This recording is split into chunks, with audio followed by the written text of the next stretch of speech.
Vous aussi, vous souhaitez changer de vie ? Que vous soyez salarié, chercheur d'emploi ou étudiant, découvrez sur maformation.fr la formation qui correspond à votre projet. Maformation.fr réunit plus de 100 000 offres de formation dans tous les domaines, partout en France. Vous êtes à la recherche d'une formation courte ou longue durée pour changer de métier, acquérir une nouvelle compétence ou enrichir les vôtres ? Vous la trouverez sur maformation.fr. C'est pas grave de prendre un risque, parce qu'au final, qu'est-ce qui peut arriver en fait ? En fait, rien. Au pire quoi ? Au pire ça marche pas, bon là là, on se sera marré, un truc de fou. Mais voilà, faut pas perdre de temps je crois. C'est court en fait tout ça. Salomé a 30 ans et ne soyez pas surpris, elle a déjà changé de vie plusieurs fois. Jusqu'au jour où elle a décidé de faire le grand saut et d'abandonner définitivement sa carrière de fonctionnaire. Mais comme ça ne suffisait pas de changer de métier, de changer de ville, elle s'est lancée dans l'aventure en couple avec Pierre, dont vous allez très vite entendre parler. Je m'appelle Adèle Gallet et j'ai cofondé une organisation qui aide des hommes et des femmes à mettre plus de sens dans leur travail. Des changements de vie, j'en ai observé des dizaines et des dizaines. Celui de Salomé, vous allez voir, c'est un concentré d'optimisme. Bienvenue dans L'Envol, premier épisode.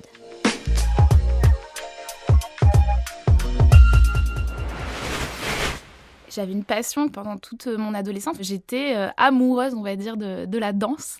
Donc pendant des années, en fait, je dansais beaucoup. Je voulais devenir danseuse. Donc je dansais 20 heures par semaine. Voilà, j'essayais de cumuler ça avec mon lycée, avec des petits passages que j'ai pu faire en sport-études également. Voilà, donc c'était une période assez intense et on va dire très concentrée sur cet objectif-là d'arriver à en vivre jusqu'au jour où, quand j'ai eu 16 ans, en fait, je me suis blessée. J'ai dû arrêter de danser pendant quelques mois. Et bon, à l'époque, comme en tout bon passionné, tu te blesses, tu continues de danser sur tes blessures, t'écoutes pas ce que te disent les médecins, ni ce que te dit ta famille, voilà. Et donc, ce qui fait que, au moment que j'ai repris, je me suis aussi aperçue que mon corps allait pas réussir à suivre, parce qu'en fait, je pense que je l'avais un peu trop abîmé. Donc, c'est une passion à laquelle j'ai dû renoncer quand il y a eu le moment de faire un choix, en fait. Est-ce que j'en fais une carrière professionnelle ? Est-ce que je fais autre chose maintenant ? J'ai eu conscience que je pense que mon corps n'aurait pas tenu. Et puis, je pense que j'étais titillée par l'envie aussi de faire autre chose. J'étais curieuse en fait, j'avais un champ de possibles quand j'ai eu mon bac en poche. J'étais pas beaucoup sortie justement de Hyères-les-Palmiers et je me suis dit, il y a certainement 1 million de choses à découvrir et qu'est-ce qui va pouvoir t'ouvrir des portes, qu'est-ce qui va pouvoir te faire rencontrer du monde. Comme j'étais quand même un petit peu forcenée, très passionnée et très très bosseuse, du coup c'est ce que m'avait apporté la danse pendant des années, je me suis dit, Sciences Po ça a l'air bien. Vous l'entendez ce rire à toute épreuve, Salomé le garde pendant toutes ses études. Et elle l'a encore quand elle commence à 23 ans sa carrière comme directrice de maison de retraite. Parce qu'elle est sûre d'être sur la voie royale. Vous managez des gens qui ont 3 fois votre âge et tout ça, donc il faut se mettre dans une certaine posture, c'est très classique. Et là, je me suis complètement oubliée, je pense, à ce moment-là. En fait, je bossais 70 heures par semaine, je dormais plus parce que j'étais d'astreinte tout le temps, que c'était un EHPAD en démarrage, donc il y avait beaucoup de boulot. Mais comme je suis très perfectionniste et que je voulais bien faire les choses, c'était très important pour moi. Puis il y a tous les gens autour de vous qui vous disent « mais accroche-toi, c'est un titre, c'est hyper bien, c'est un CDI ». Sauf que ça m'a apporté, moi, à l'évidence, une stabilité, on va dire, financière, mais en termes de stabilité émotionnelle, on n'y était pas du tout, quoi. Je sentais bien qu'il me manquait vraiment quelque chose. Puis franchement, à 23 ans, les gens qui m'appelaient madame à longueur de journée, je me disais, mon Dieu, ça va pas le faire. Donc, au bout de 2 ans, j'ai dit, ça va. J'ai tout lâché. Bon, voilà. Après, j'ai aussi dormi pendant une semaine non-stop, tellement j'étais fatiguée des 2 dernières années, mais... Je me suis vraiment sentie libre en fait. Et c'est là que Salomé a changé de vie pour la première fois. C'est pas si simple de se rendre compte qu'en fait tout ça, ça dépend de nous et qu'on a le choix, je crois. Elle tente une aventure dans une association, elle s'égare une 2e fois, alors elle retourne dans ce qu'elle croit être le droit chemin. Elle passe un concours, elle veut devenir fonctionnaire. Moi, je me disais, j'ai envie d'avoir des enfants, j'ai envie d'avoir du temps pour eux, enfin, voilà, des choses très classiques aussi, hein, et qui m'apparaissaient importantes. Et je pense que j'étais à une période de ma vie où aussi, j'avais quelques soucis de santé, plein de choses qui vous font vous sentir en insécurité. Et tout ça cumulé, on retombe très facilement dans le travers le travers qui est, pour moi en tout cas, d'une voie toute tracée, quoi. Parce que quand on sait pas quoi faire, on se pose pas toujours les bonnes questions, je pense. Et donc, on va tête baissée dans les premières opportunités qui peuvent arriver. Et là, c'est la grande désillusion, en fait. Alors moi, il faut savoir qu'on m'a affectée dans un truc...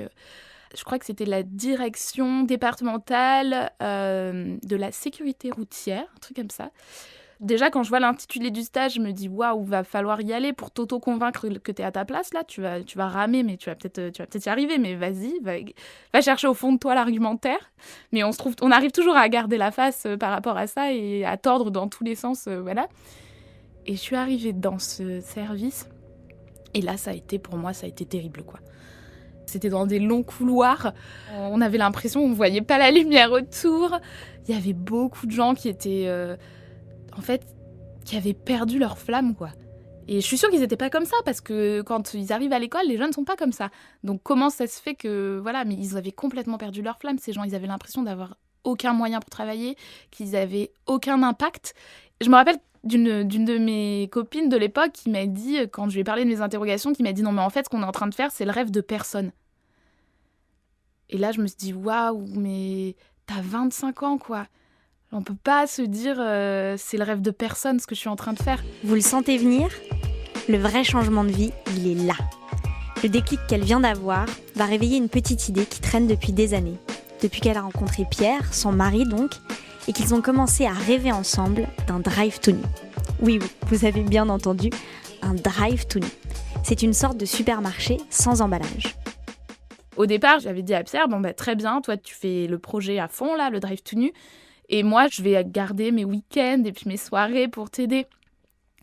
Le moment qui a été vraiment clé pour partir et pour me dire j'y vais, je lâche tout et je décide de me consacrer à mon projet, ça a été de me demander à la fin de l'année, finalement, qu'est-ce que tu vas préférer avoir vécu ? Qu'est-ce qui te permettra de dire j'ai réussi mon année ? Parce qu'on trouve tous des petites solutions, on va dire, de bricolage. Et en fait, quand il y a une profonde envie, au bout d'un moment, faut lâcher le truc. Donc, il y a eu un coup de fil très précis avec un ami que j'ai appelé et je lui ai posé la question. Je lui ai exposé tout ça. Il m'a dit « Mais qu'est-ce que tu vas préférer avoir vécu, Salomé ? Tu préféreras avoir fait un parcours où tu aurais certes eu 5 ans avec la sécurité de l'emploi, un job qui te correspond à moitié et on va dire... ta petite sécurité, c'est pas péjoratif, je pense qu'il y a des gens qui en ont besoin, mais voilà, ou avoir essayé un truc, il n'y avait aucune garantie que ça allait marcher, mais au moins essayer une aventure nouvelle avec la personne que t'aimes et dans un environnement de gens qui t'apparaissent beaucoup plus raccord avec qui t'es. Bon, posé en ces termes-là, c'est sûr, ça paraissait simple. Donc voilà, là je me suis dit, vas-y. Moi je m'appelle Margot, je suis une amie de Salomé, je la connais maintenant depuis plus de 10 ans. Je trouvais que de se lancer, clairement il y avait une forme de risque, mais de se lancer avec son conjoint, tout juste se lancer, c'était vraiment le double challenge. J'ai jamais trouvé que c'était fou.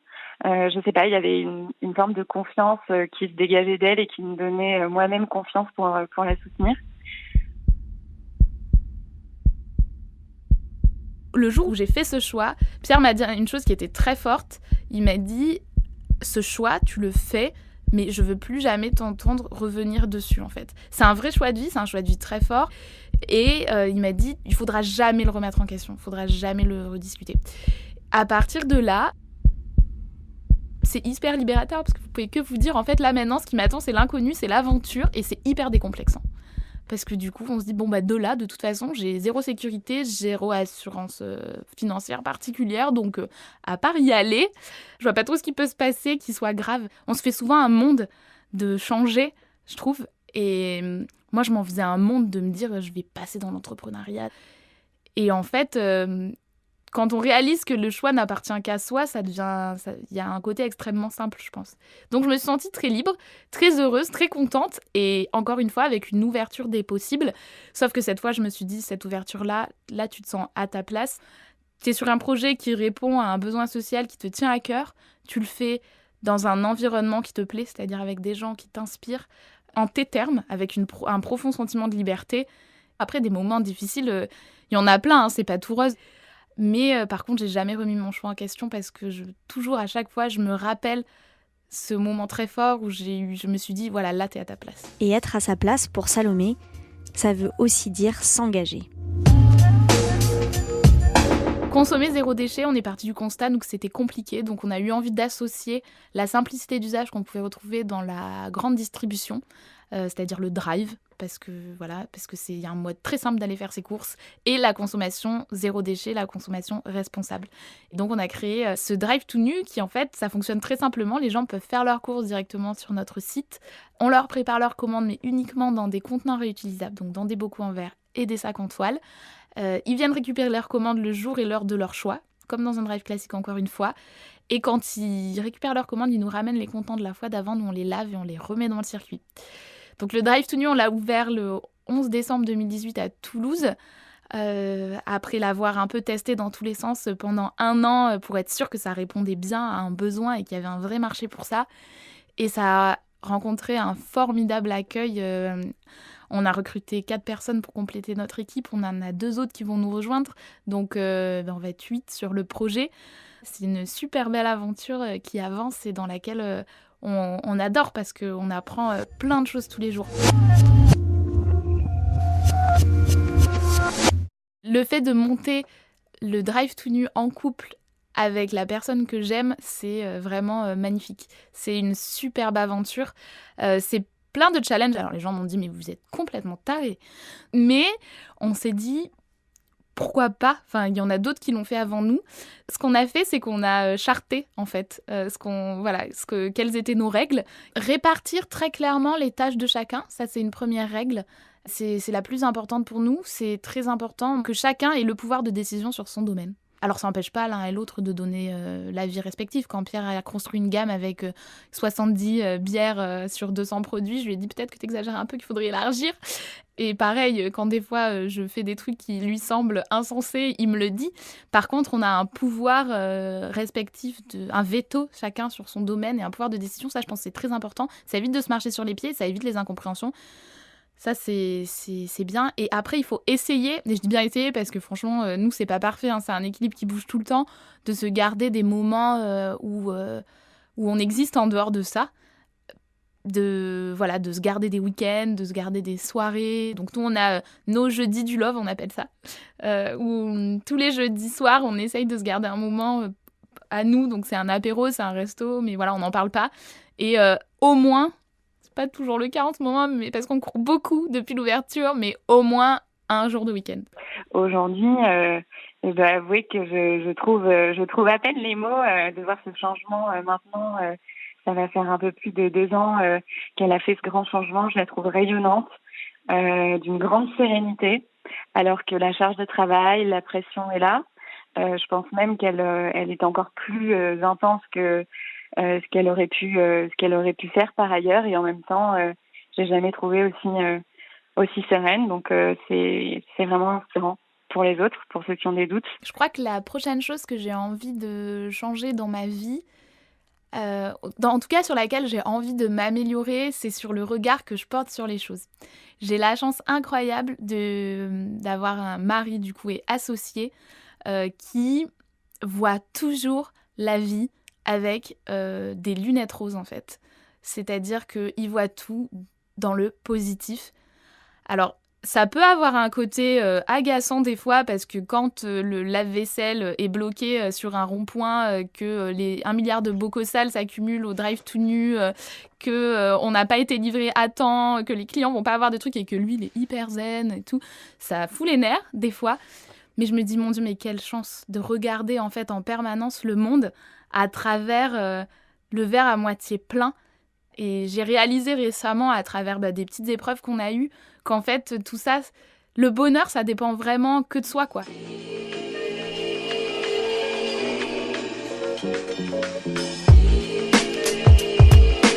L'histoire de Salomé, elle nous montre qu'il faut toujours écouter ce que notre corps a à nous dire. Que l'on peut avoir besoin de sécurité et pourtant être prête à prendre des risques. Et que oui, il est possible d'entreprendre en couple et même d'aimer ça. Pensez-y la prochaine fois que vous organiserez un jeudi, un mardi ou même un mercredi du love. À vous de choisir. Vous venez d'écouter L'Envol, un podcast produit par Europe 1 avec Ticket for Change et Grande Contrôle. Pour découvrir d'autres histoires comme celle de Salomé, abonnez-vous sur europe1.fr, Apple Podcasts et toutes vos plateformes habituelles. Et si vous avez envie de partager votre histoire, n'hésitez pas. Écrivez-nous à l'envol@ticketforchange.org. À très vite!